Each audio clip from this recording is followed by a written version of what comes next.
Ih Lexi, kamu tahu nggak? Sharon itu anaknya males banget. Nggak mau bantu orang tua, nggak mau sekolah minggu, terus pelit lagi. Emangnya kamu tahu dari mana Carlo kalau Sharon orangnya seperti itu? Aku sih tebak-tebak aja. Habis, aku nggak suka sama Sharon. Pelit dia. Carlo, kamu nggak boleh seperti itu. Kamu nggak boleh ngomongin orang, apalagi kamu menghakimi orang. Dan Sharon itu teman kamu juga loh Carlo. Kamu nggak boleh ngomong seperti itu tentang dia, apalagi ngomongin yang buruk-buruk. Ih, Lexi. Mentang-mentang Sharon kakak kamu bela-bela dia. Bukan seperti itu Carlo. Aku ngomong seperti ini karena kita ini anak-anak Tuhan. Anak-anak Tuhan nggak boleh menghakimi. Yang berhak menghakimi cuma Tuhan. Karena Tuhan adalah hakim yang adil buat aku, buat kamu, dan juga buat Sharon. Emang kamu nggak pernah buat salah apa Carlo? Jawab. Jawab. Iya sih Lexi, kamu benar. Aku udah salah Lexi. Ngomong gitu tentang Sharon. Aku nyesel deh, aku sadar. Aku juga banyak salah. Harusnya aku nggak boleh ngomong begitu tentang Sharon. Iya Carlo, kita semua punya salah. Dan hanya Tuhan yang berhak menghakimi kita. Iya bener Lexi, sorry ya. Ya udah, kalau gitu kita mulai ibadah aja ya Carlo. Nah teman-teman, kita mau mulai ibadah kita. Nah sekarang kita mau berdoa untuk memulai ibadah kita pada hari ini. Yuk sama-sama kita lipat tangan, tutup matanya, kita berdoa. Teman-teman, mari kita berdoa. Tuhan Yesus, terima kasih untuk hari ini. Tuhan, terima kasih hari ini kami boleh berkumpul untuk memuji dan memuliakan nama-Mu. Tuhan berkatilah ibadah ini dari awal sampai akhir. Di dalam nama Tuhan Yesus Kristus kami sudah berdoa dan mengucap syukur. Haleluya, amin.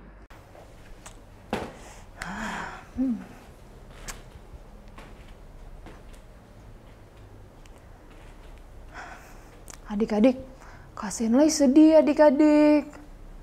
Kan adik-adik tadi lihat ceritanya Carlo sama Lexi nggak? Wah, adik-adik sedih nggak? Kak Senlai sedih adik-adik dengar cerita mereka. Hai Kak Senlai. Hai Kak Jones. Kak Senlai kok terlihat sedih, kenapa? Iya nih Kak Jones, aku sedih. Tadi Kak Jones lihat ceritanya Lexi sama Carlo nggak? Oh iya. Adik-adik, kita sebagai anak-anak Tuhan, jangan menjelek-jelekan teman kita, apalagi menghakiminya. Karena yang berhak menghakimi hanyalah Tuhan Yesus. Ia adalah hakim yang adil. Kita sebagai anak-anak Tuhan harus tetap mengasihi. Syukur Carlo tadi menyadari kesalahannya. Wah, puji Tuhan Kak Jones, benar sekali adik-adik. Nah, kita mau naikkan satu pujian yang berkata K-A-S-I-H. Kasih. Mari adik-adik semuanya bangkit berdiri. Kita mau bernyanyi bersama pakai gerakan ya. Haleluya. K-A-S-I-H. K-A-S-I-H. Kasih, kasih, kasih. Kasih, kasih, kasih, kasih. K-A-S-I-H. K-A-S-I-H. Kasih, kasih, kasih. Kasih, kasih, kasih, kasih. Kasih itu sabar, tidak suka marah-marah, sayang kepada teman, seperti kasih Yesus. K-A-S-I-H. K-A-S-I-H. Kasih, kasih, kasih. Kasih, kasih, kasih, kasih. Kasih itu sabar,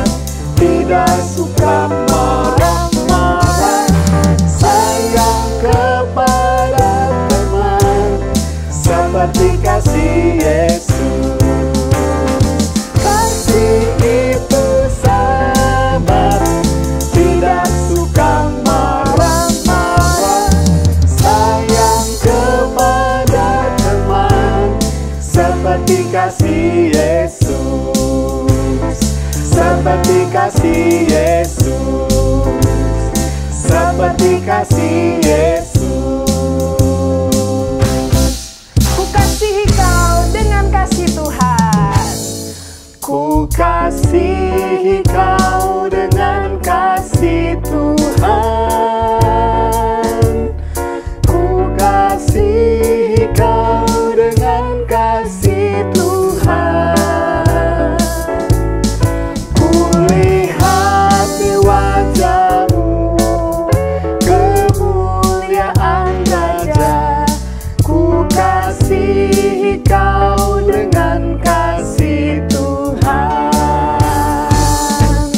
Ku kasihi kau dengan kasih Tuhan. Ku kasihi kau dengan kasih Tuhan. Ku lihat di wajahmu kemuliaan Raja. Ku kasihi kau dengan kasih Tuhan. Ku lihat di wajahmu kemuliaan Raja. Ku kasihi kau dengan kasih Tuhan. Ku lihat di wajahmu kemuliaan Raja. Ku kasihi kau dengan kasih Tuhan. Haleluya. Puji Tuhan. Nah, Kak Senlai, adik-adik yang di rumah, jangan lagi kita bersedih kalau ada teman atau sahabat yang menjelek-jelekan kita. Karena ada satu sahabat yang tidak pernah menjelek-jelekan kita. Aku tahu Kak Jones, Tuhan Yesus. Benar sekali. Tuhan Yesus adalah sahabatku, adalah sahabat kita semua. Dia adalah Allah yang sangat baik. Seperti lagu yang akan kita nyanyikan saat ini, Yesuslah sahabatku. Benar sekali Kak Jones, Tuhan Yesus adalah sahabat kita semua. Mari kita semua tetap bangkit berdiri dan kita menyanyikan lagu ini dengan gerakan melompat untuk Tuhan. Haleluya.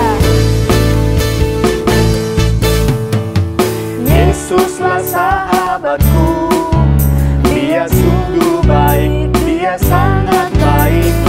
Yesus teman baikku, kemana ku pergi selalu bersamaku.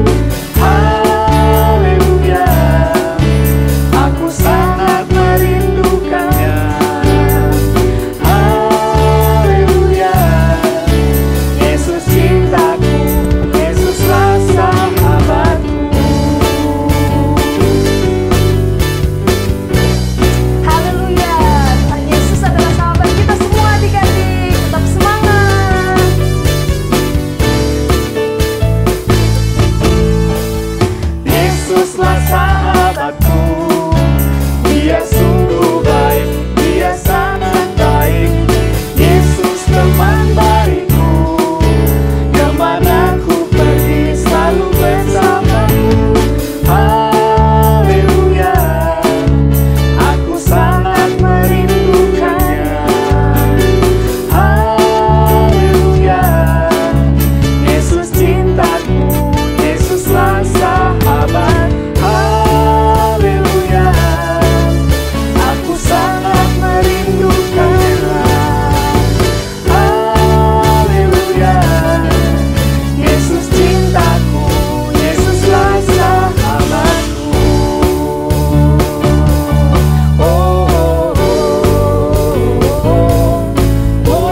Senlai bangga banget adik-adik, Kak Jones memiliki sahabat seperti Tuhan Yesus. Dia selalu mengasihi kita, Kak Jones. Aku juga, Kak Senlai. Aku sangat bangga memiliki sahabat seperti Tuhan Yesus. Nah, Kak Jones, sekarang kita akan mendengarkan kebenaran firman Tuhan, Kak Jones. Mari adik-adik di rumah kita naikkan pujian Firman Tuhan ku dengar. Kita siapkan hati kita untuk mendengarkan firman Tuhan. Supaya firman Tuhan itu bertumbuh subur dan berbuah lebat. Kita berdoa kepada Tuhan, Tuhan tolong kita semua.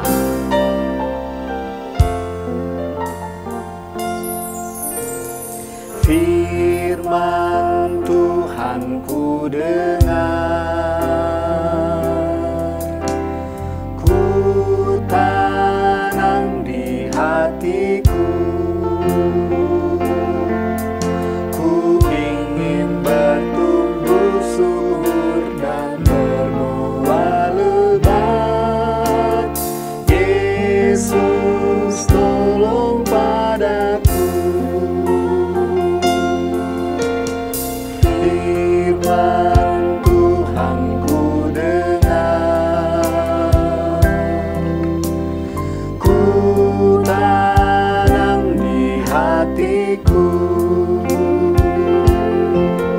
Ku ingin bertumbuh subur dan berbuah lebat. Yesus tolong padaku. Mari sambil angkat tangan adik-adik katakan, firman Tuhan ku dengar. Firman Tuhan ku dengar, ku tanam di hatiku. Ku ingin bertumbuh subur dan berbuah lebat. Yesus tolong padaku. Katakan, ku ingin bertumbuh subur dan berbuah lebat. Ku ingin bertumbuh subur dan berbuah lebat. Yesus tolong padaku.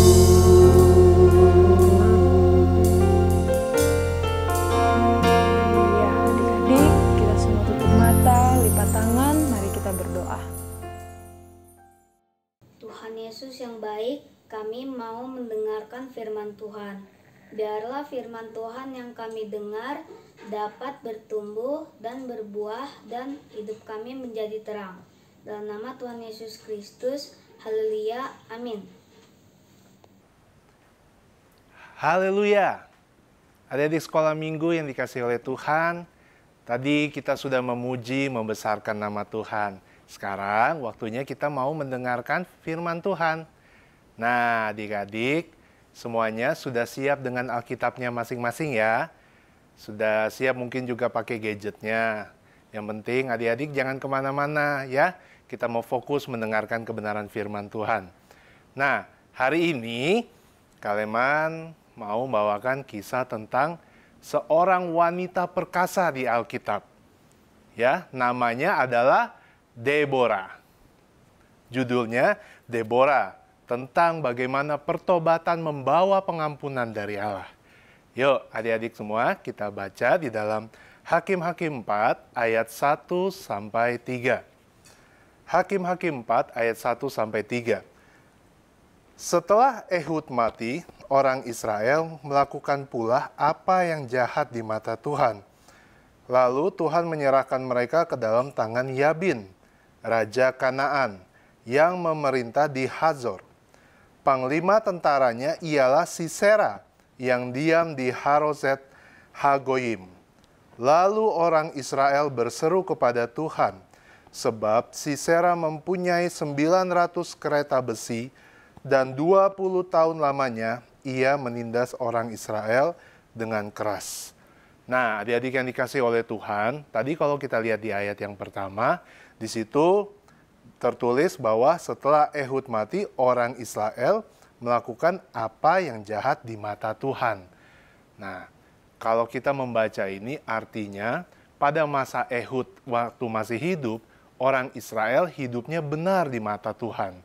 Tetapi ketika Ehud mati, orang Israel melakukan apa yang jahat di mata Tuhan. Nah, apa sih yang bangsa Israel lakukan yang jahat di mata Tuhan pada saat itu? Nah, kita tahu bahwa orang Israel sering sekali menyembah kepada Allah lain. Pada waktu itu orang Israel menyembah kepada Baal, ya, mereka beribadah kepada Baal.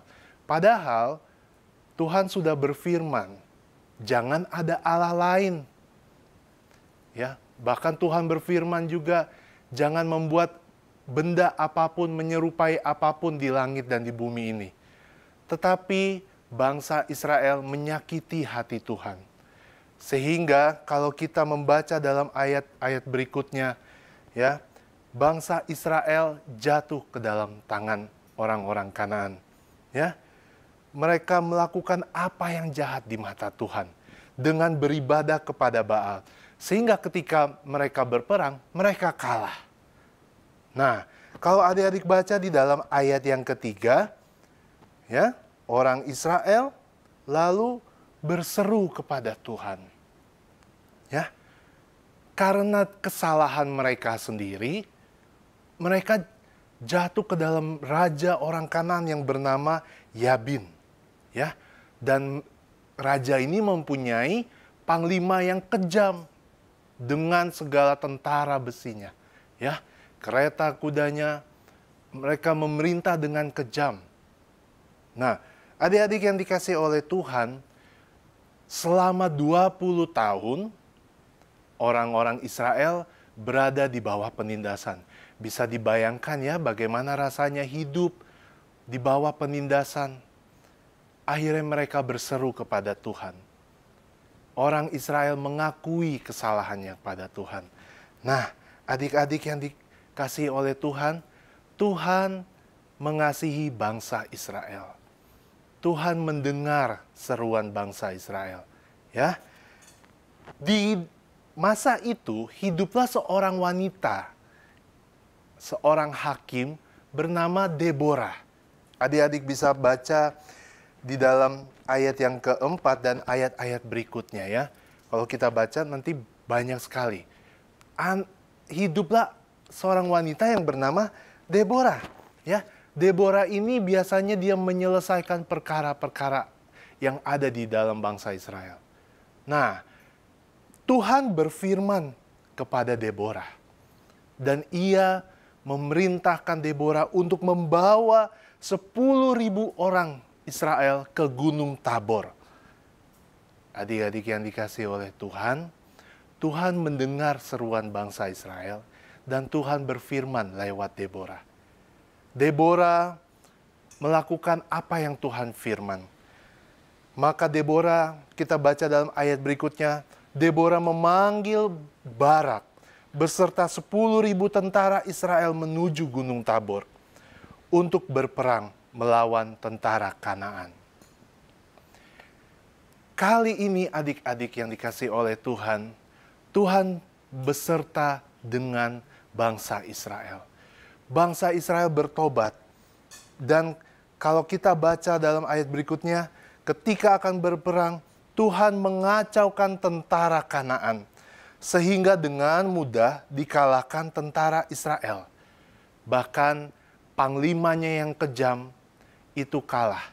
Ya, Sisera kalah, melarikan diri, berusaha bersembunyi, tetapi pada akhirnya Sisera pun juga terbunuh. Ya, karena kasih dan penyertaan Tuhan terhadap bangsa Israel, maka Raja Kanaan dikalahkan dan mereka hidup aman dan damai selama 40 tahun. Nah, adik-adik yang dikasihi oleh Tuhan, ketika ada pertobatan dari segala kesalahan, pengakuan kepada Tuhan atas dosa yang dilakukan oleh bangsa Israel, maka kasih Tuhan berlaku bagi bangsa Israel, ya. Walaupun bangsa Israel berdosa di hadapan Tuhan, tetapi Tuhan masih mengasihi dan mengampuni, bahkan membebaskan bangsa Israel dari cengkraman Raja Kanaan. Nah, adik-adik yang dikasihi oleh Tuhan, Kaleman percaya kita semua tentu adalah orang-orang berdosa.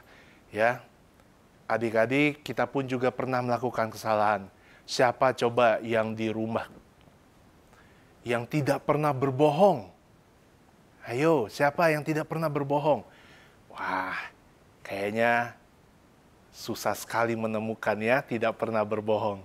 Siapa yang di rumah atau dimanapun kalau marah-marah, ya, suka marah-marah, baik ke kakak, baik ke adik, bahkan juga ada yang marah-marah kepada papa mamanya.